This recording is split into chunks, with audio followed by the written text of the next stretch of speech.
You ask Tiger to calculate. This deals with linear inequalities with one unknown.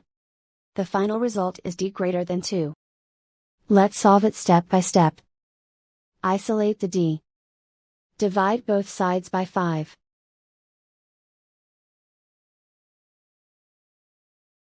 Simplify the fraction.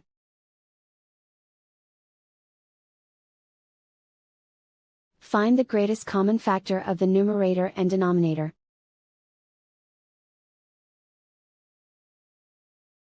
Factor out and cancel the greatest common factor.